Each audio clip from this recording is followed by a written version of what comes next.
ഈ വരയ്ക്കുന്നതിനിടയിൽ സംസാരിക്കുമ്പോൾ പ്രയാസമുണ്ടോ? അങ്ങനെ പ്രയാസപ്പെടാൻ പാടില്ല. നമ്മൾ അങ്ങനെ പഠിക്കണം, ബ്രെയിനെ അങ്ങനെ ശീലിപ്പിക്കണം, പല കാര്യങ്ങളും ഒരുപോലെ ചെയ്തിട്ട്.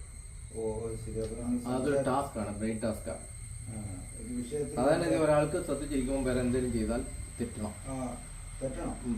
പക്ഷെ ഞാൻ സ്റ്റേജിൽ തന്നെ ചെയ്യുന്നത് സചിത്ര പ്രഭാഷണമാണ്. പക്ഷേ ചിത്രങ്ങളോട് കൂടിയ പ്രഭാഷണമാണ് എൻ്റെ സ്റ്റേജ് ഷോകൾ എന്ന് പറയുന്നത്.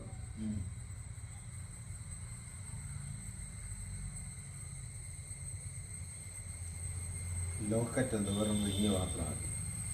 അതങ്ങനെ ഷോ അല്ലേ?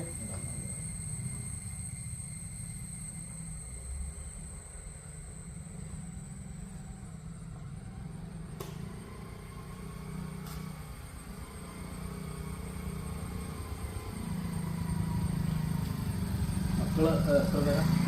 രണ്ടുപേര്. എന്തോ ചെയ്യുന്നു? ഇവര് കുടുംബസ്ഥരാണ്. മൂത്ത ആൾ അയർലൻഡ്, അയാൾ അബുദാബി. അയർലൻഡിൽ പോയോ ഇതുവരെ? ഇല്ല ഇല്ല, പോയിട്ട് കുറച്ച് നാളായിരുന്നു. ഈ പോണമല്ലോ അയർലൻഡില്. ഞാൻ വഴി പറഞ്ഞു ഒന്നും അറിയാൻ പറ്റത്തില്ല. അയർലൻഡിൽ പോയിട്ടില്ലയോ? ഈസ്റ്റർ ആ കവിതയുടെ പേരെന്തോ, ഏറ്റ്സിന്റെ അയർലൻഡ് റെവല്യൂഷനെ കുറിച്ച്. ഈസ്റ്റർ 1919 ഒരു കവിത ഉണ്ടല്ലോ, ടെറിബിൾ ബ്യൂട്ടി ഈസ് ബോൺ എന്നൊക്കെ പറഞ്ഞ് ഒരു പ്രയോഗമൊക്കെ ഉള്ളത്.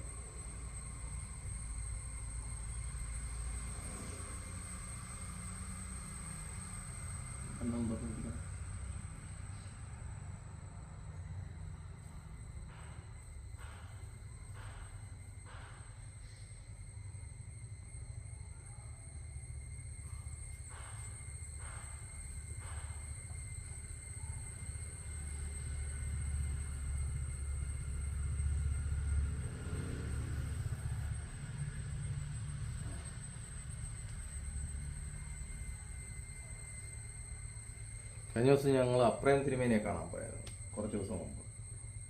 ഇതേവിടെ ഒരു കാടും ഒക്കെ വളർത്തി നല്ല രസമാണ്. അതായത് ഭാഗ്യത്തിന് രക്ഷപ്പെട്ടതാണ്. കൂടി അടൂര് അദ്ദേഹത്തെ പുറത്താക്കാനുള്ള പരിപാടി ചെയ്യണ്ടായിരുന്നത് മോശമായി. അത് പുറത്താക്കില്ല, അല്ല സസ്പെൻഡ് ചെയ്തിട്ട് പിന്നെ തിരിച്ചെടുത്തു. ആരൊക്കെ ഉണ്ട്? എന്തായിരുന്നു പരിപാടി? അത് വെറുതെ ഒന്ന് കാണാൻ പോയി. പുള്ളി വിഷമിച്ചിരിക്കുന്ന സമയത്തൊന്ന് പോയി. ഇപ്പൊ എല്ലാം ഓക്കെ ആയി. തിരിച്ചെടുത്തതിന് മുമ്പാണ് ഞങ്ങൾ പോയത്, ഒരാഴ്ച മുമ്പാ. ഞാൻ പോയി ക്ലിമി സിനിമയോടും ഒക്കെ പറഞ്ഞു. ക്ലിമി സിനിമ വരട്ടെ ആലോചിക്കാന്നൊക്കെ പറഞ്ഞു. ഞാൻ ഒറ്റയ്ക്ക് തീരുമാനം എടുക്കാൻ ഒക്കത്തില്ലല്ലോ എന്നൊക്കെ പറഞ്ഞു. ക്ലിമി സിനിമയിൽ ഇവിടെ വന്നിട്ടൊക്കെ ഉണ്ട്. നല്ല മനുഷ്യനാണ് അദ്ദേഹം. പ്രകൃതിയും കാടും വലിയ തിരുമ. അദ്ദേഹവും ക്രിസോസ്റ്റം തിരുമേനിയും കൂടെ വലിയ കമ്പനിയായിരുന്നു. നമ്മുടെ ഈ പത്തനംതിട്ടയുള്ള ഷാജിയുമായിട്ട് കോണ്ടാക്ട്സ് ഉണ്ടോ? അതാരാ? ഷാജി എബ്രഹാം എന്ന് പറഞ്ഞ ഒരാൾ അക്കാഡമിയിലുണ്ടായിരുന്നു. നമുക്ക് അറിയില്ല.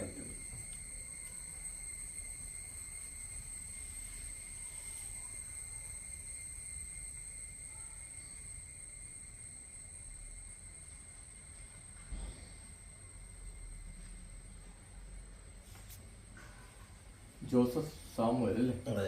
ഇത് എവിടെ നിന്ന് ഫോട്ടോ എടുക്കാം. അദ്ദേഹത്തിന്റെ വിലപ്പെട്ട സമയമല്ലേ തരുന്നത്. അതെ അതെ. നമ്മൾ